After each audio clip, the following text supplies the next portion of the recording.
Hi guys, welcome back to INFJ Thoughts. Today we are going to talk about the controlling INFJ. Before we get started, comment, like, and subscribe.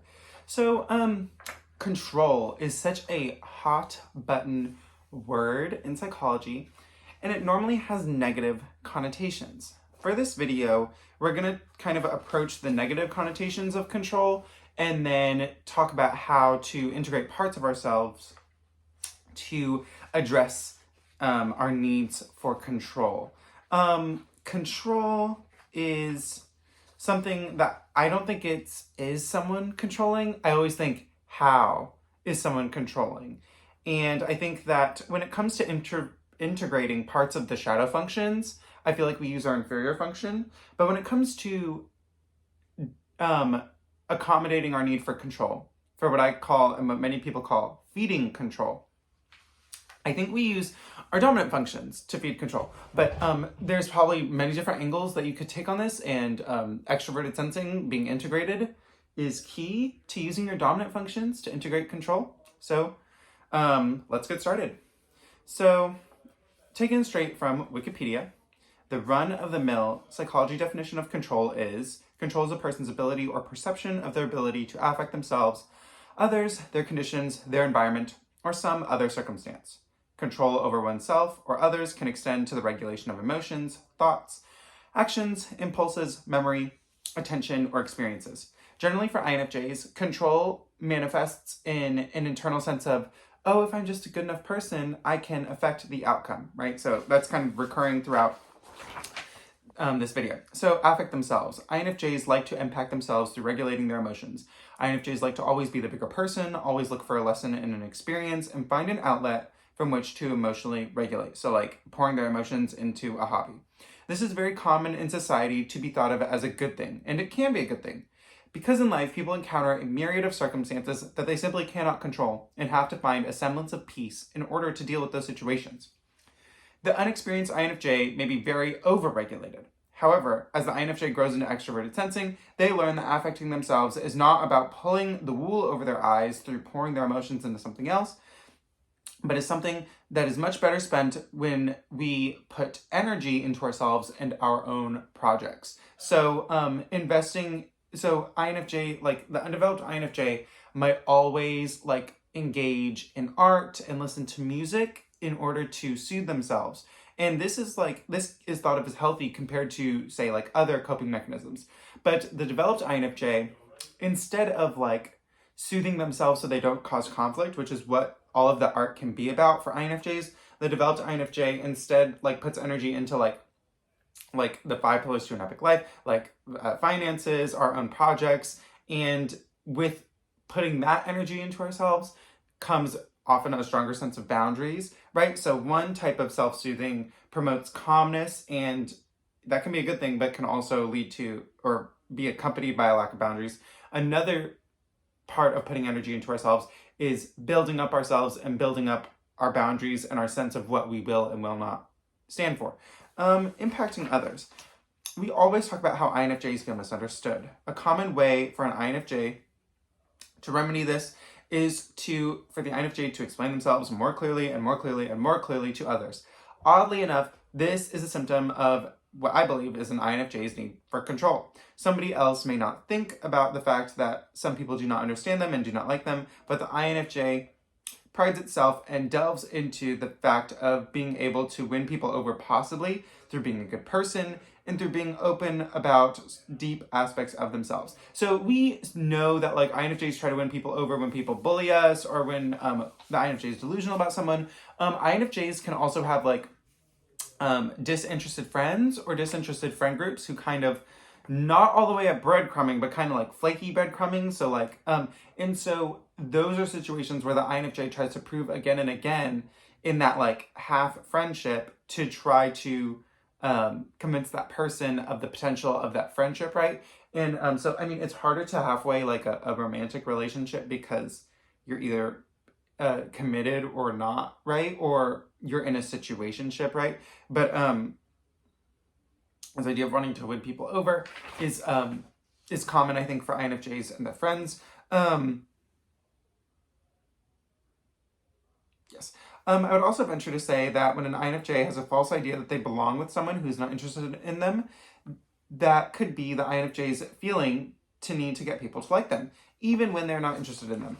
The INFJ may feel like they cannot control the other person's decisions and thus would rather convince themselves that deep down the other person is interested in us because it makes us feel in control of our experience. So if somebody rejects us, that's something we can't control. But if we tell ourselves a story that, oh, like deep down they like us and we just have to try harder, that is, to me, that's like I'm giving myself the control because I'm saying, okay, this depends on me. So that mindset shift gets a lot of INFJ stuck, and it's a sign of like the negative like control, you know, like the this is the negative side of control, I guess. The developed INFJ learns to communicate and set boundaries proactively and come to agreements with others rather than trying to win people over through showing them how good we are or by telling ourselves that someone likes us when they don't like us.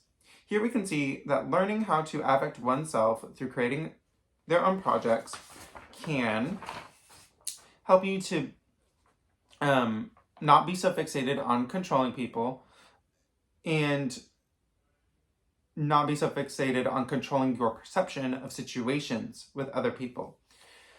Next is controlling environment. So this is where INFJ branches off and looks very differently from other personality types. This could have been like the opening sentiment on INFJ Control, but I chose to put it last, is that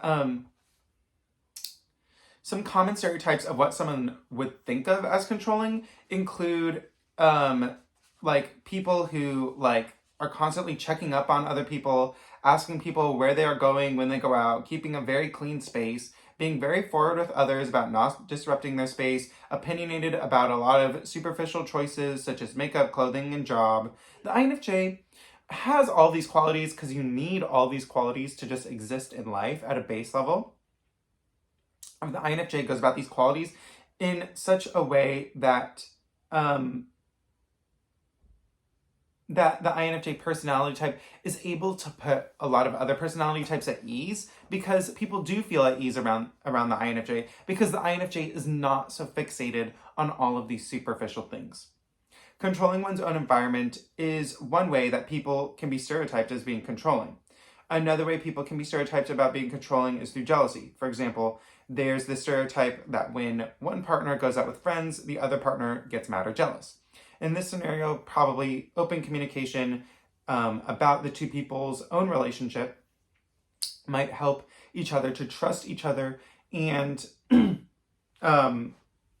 trust when they're hanging out with friends. But this is something that occurs on a case-by-case basis and is not really something that I don't see INFJs doing all that much. Now, we definitely do that. Everybody does that. But for INFJs, like if you look, like you're an INFJ, right? If you feel like you do this, watch somebody else do this. Watch another friendship, another couple do engaging in this, and you'll be like, okay, the INFJ is not as much as what we see in other people. We talk in the INFJ community about how INFJs can accommodate their shadow function deficits by using extroverted sensing. When it comes to control, I find that feeding control means understanding how to direct and orient the INFJ's introverted intuition and their extroverted feeling. The extroverted sensing does integrate control in the shadow functions, but in this video I'm going to talk about NI and FE. And of course, obviously also extroverted thinking. Like it's always like the INFJ, like there's like this saying, like if an INFJ is like religious and they want to date someone religious, the INFJ should make a point of implementing that value system, implementing the value of I'm religious, I need someone else religious, implementing that value into their dating life. Because what INFJs will do is INFJs, and I've seen this across, INFJs will overlook this because INFJs are focused on default patterns. So that's something else to look out for. So introverted intuition is a cognitive function that tends to get it wrong based off the size of the vision or idea. For example, let's take the example of delusion. A reasonable goal for someone who does not want to be your friend would be to first have relatively constant platonic communication with that person. So let's say someone does not want to be your friend, then just like maybe some just light talking. the INFJ gets into trouble because of the distance between being rejected and their delusion, and thinks that they should be in a romantic relationship with another person. However, when you look at that vision and you make the vision smaller, the discrepancy between that vision and reality is smaller, and you can do goals such as having limited, small effort, non-deep communication, and that is much more attainable for both people and does not make either person feel bad for not reaching the goal of the relationship. Using introverted intuition can help to remedy a situation by doing just that, by making small goals. You may have noticed INFJs are not the only personality type that likes to create grand goals. We have terms like grandiose narcissists, we have terms like love bombing. Love bombing is all over society, it's all over film, it's all over movies. Would it be everywhere if INFJs were the only people who got overexcited at the beginning of a relationship? No, everybody does, to an extent. So all personality types are subject to culture, and culture encourages things like financial success, extraordinary talents, and attaining a family. All of these criteria require an enormous amount of effort and dedication on both people in a relationship. Introverted intuition can address these societal pressures twofold. First of all, introverted intuition can help create those meaningful small goals, such as basic platonic communication. And second of all, introverted intuition can anticipate obstacles, which is very needed in dating, because introverted intuition is unique in that it has foresight, and most other people in society, people are not encouraged to think about consequences. Maybe on paper, like maybe that's a TE thing, like, oh, you should always think about the consequences, right? Everybody knows that probably in extroverted thinking, but actually thinking through that is completely different.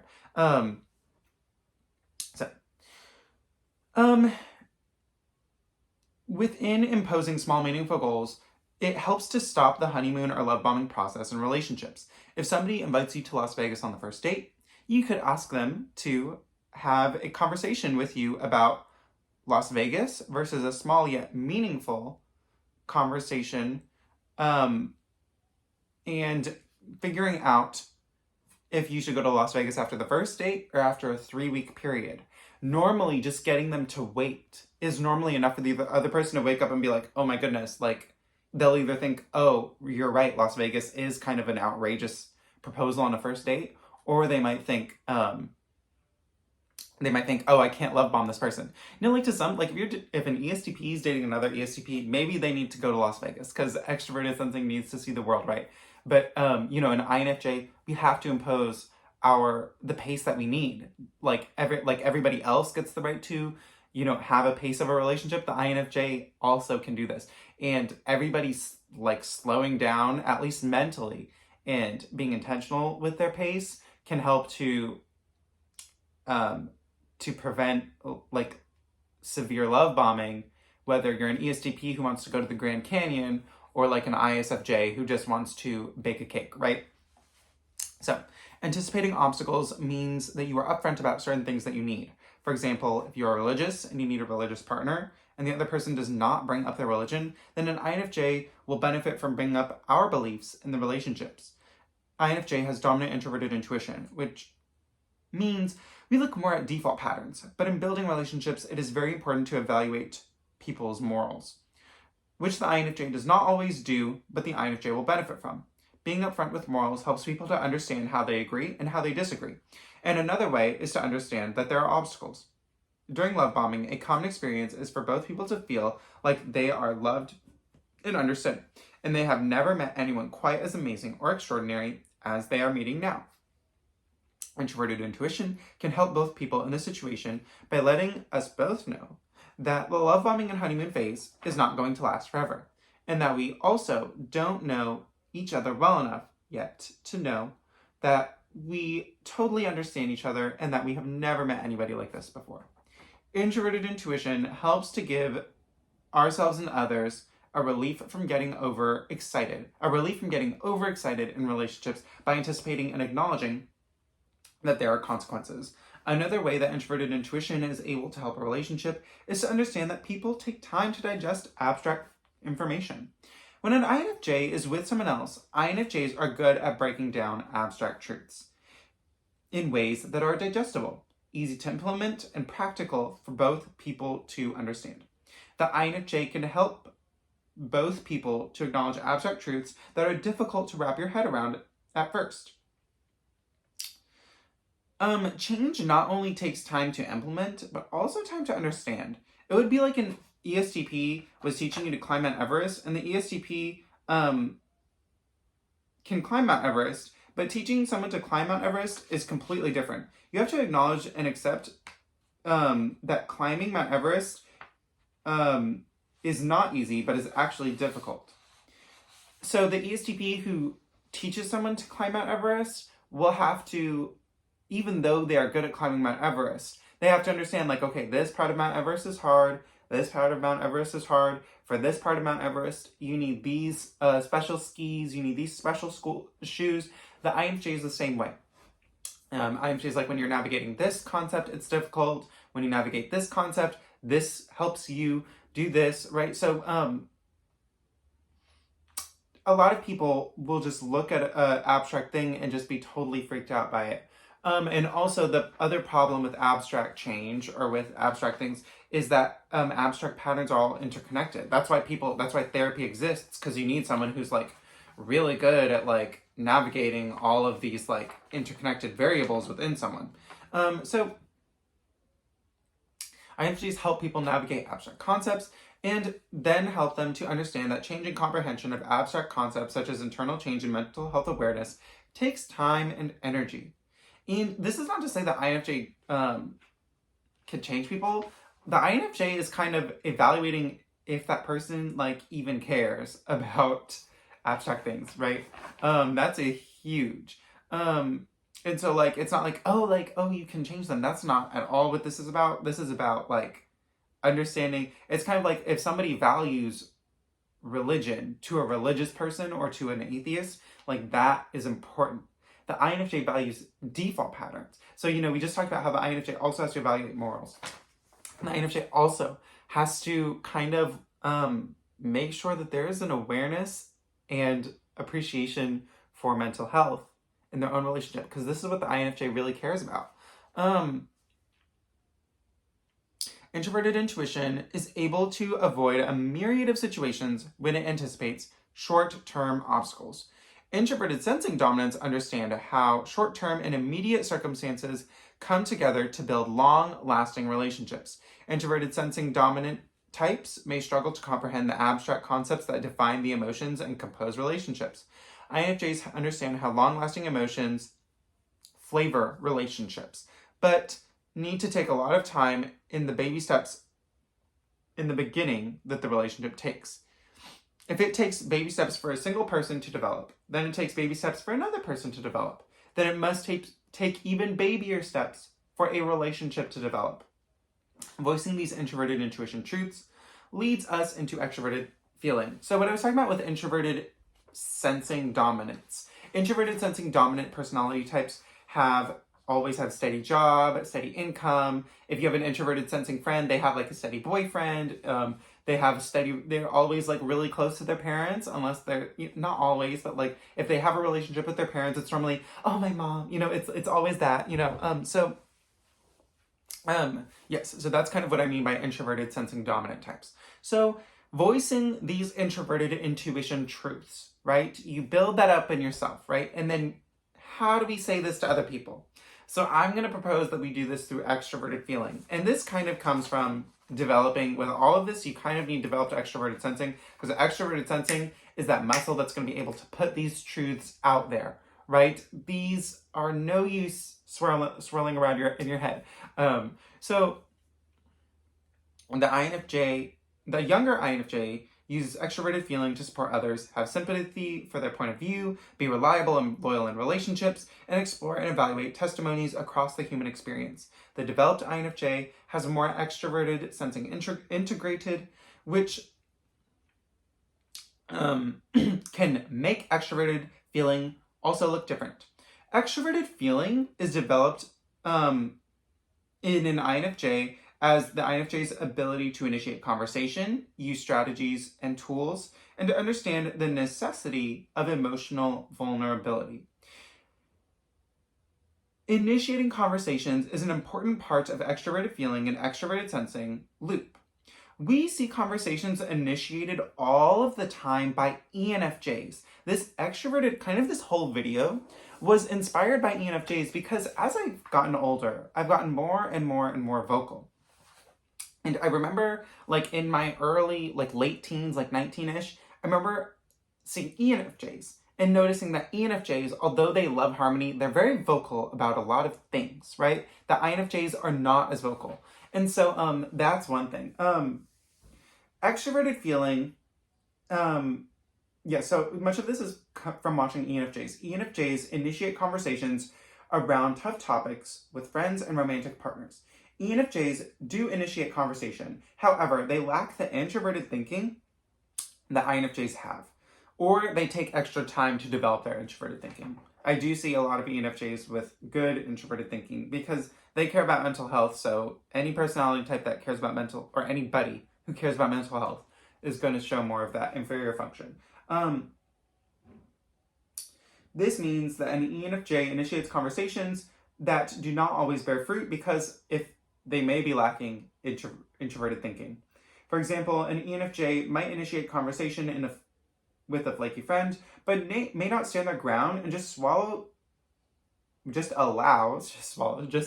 that friend to continue being flaky. So we see this all the time. So with INFJs, the key is always like initiating conversations, open communication, overcoming a fear of conflict. But with other personality types, it's always like they're fighting all the time and there's no progress. The fights are not even close to being in the ballpark of impacting or creating any sort of progress, right? So ENFJs do have that mental health awareness. ENFJs are friends with so many people that they're probably going to have a lot of friends who are not into self-development. And so because their net is cast wider, they're going to be open to more people who also like might subscribe to like fighting all the time, but just to fight, like nothing related to bettering a relationship, right? But everybody determines this on a case-by-case basis, right? The INFJ has higher introverted thinking, which will naturally make the INFJ more clear and abrupt when dealing with people like those flaky friends than ENFJs. The INFJ is able to demonstrate more self-advocacy in these conversations, whereas the ENFJ is able to demonstrate more frequency of conversations and more proactivity and understanding what situations require these tough conversations, because ENFJs are more open to conflict. The INFJ takes a while to develop this skill, but okay, like side note, if an ENFJ develops, they will probably improve at these conflicts faster than the INFJ because they already have higher extroverted sensing. They have higher extroverted sensing. So I'm not trying to like diss ENFJs. I'm trying to just compare to explain what's going on. The INFJ takes a while to develop this skill and awareness to understand that these conversations must be initiated. But the INFJ has to realize that these conversations also have to be initiated a little bit more frequently, and you have to be the INFJ will naturally be more self-advocating in the conversation. The difficult part for ENFJs is self-advocating, whereas the difficult for INFJs is initiating in general. However, when an INFJ gets into the habit of knowing that initiating conversations are necessary, this can lead the INFJ to having a clear understanding of themselves because there is more agreement on where the INFJ ends and the other person begins. So, using strategies and tools is also another necessary skill for INFJs. Many INFJs take an interest in psychology, and we can use psychology's tips, tricks, and tools. So, even an INFJ who even an INFJ who does not take an interest in psychology may still take an interest in relationships through an avenue such as religion or another self-development avenue to acquire relationship management skills. INFJ can use tools like I statements, gratitude, meditation, understanding the locus of control, and concepts like mutuality and reciprocity to evaluate relationships with other people. This comes from the INFJ's developing extroverted sensing and extroverted thinking. Extroverted sensing confronts issues, while extroverted thinking can use tools and strategies to address issues. INFJ is always have emotional intent, direction, and agenda. Tools like an I statement can help an INFJ to materialize how they incorporate their feelings into the relationship. So the INFJ has the intent and direction with introverted intuition and extroverted feeling, but a tool like an I statement can be a good extroverted thinking template to bring their feelings to the relationship. Emotional vulnerability is tricky for INFJs and for all FJ personalities. We have a high feeling function, extroverted feeling, which can be emotional around other people and sympathize and feel other people's emotions. However, FJs are not always very in touch with their own introverted feeling or introverted thinking. This means that part of feeling is lost. Some of our feelings are lost from a lack of introverted thinking, and some of our feelings are lost from a lack of introverted sensing. No, introverted thinking, okay, some of our feelings are lost from introverted thinking and introverted feeling. And even from there, some feelings are lost from a lack of extroverted sensing. As we can see in our above example, extroverted thinking can use psychological strategies. And this encompasses how people feel. And any cognitive function, every judging cognitive function has aspects of thinking and feeling within it. So much of these behaviors I see in ENFJs. I do not think that these behaviors solve all relationships problems or are even always the answer. There are still times where you need to door slam or have a lot of conflict or avoid conflict. There are many loopholes, but it is important to understand all of the different skills that you have in your personality type, because the more skills that you have, the more you are able to apply the right skill to the right situation. So understanding like all of these strategies help someone. And in dealing with emotional vulnerability, it's important to understand what you are asking of the other person. So the INFJ, sometimes what I think happens with INFJs is that although we have all this empathy for how people are suffering, the INFJ, like I talked about earlier, can benefit from a stronger sense of how difficult abstract concepts are for other people. It doesn't mean that we give people a free pass. It doesn't mean that we overlook red flags. It kind of means not getting so close to people so quickly, because you understand that abstract concepts are difficult for other people, and the INFJ's natural inclination is to be like, oh, I should like wait for them and help them. Once you see how difficult abstract concepts are to someone, then that should be its own yellow flag, because it's so common in society. And that doesn't make it okay, but it is a yellow flag because really for an INFJ, the yellow flag is the key to not being bullied, to not being breadcrumbed, to not being flaked on. When someone struggles with abstract concepts, you only trust them up to a point. And a lot of people do this. You look at TPs, ESTPs, ENTPs, their auxiliary introverted thinking is a cognitive function that creates distance between themselves and others. EPs, ENFPs, ESFPs, ENTPs, and ESTPs all have auxiliary introverted judging functions. So when they're out in the world, meeting all the people through their extroverted intuition or through their extroverted sensing, their auxiliary introverted judging function keeps a lot of distance between themselves and others. With INFJs, that emotional distance can help us to safely understand how difficult something is for someone else. And can give us compassion for that other person. And giving compassion for that other person doesn't mean saying, oh, they're suffering, I should help them. It means, okay, I'm going to voice what I need to voice, and they're going to voice what they need to voice, and there's a respect for like the difference. You know, you respect, I don't know how to say it, like you would, not everybody, but someone could respect someone for having a different moral view, right?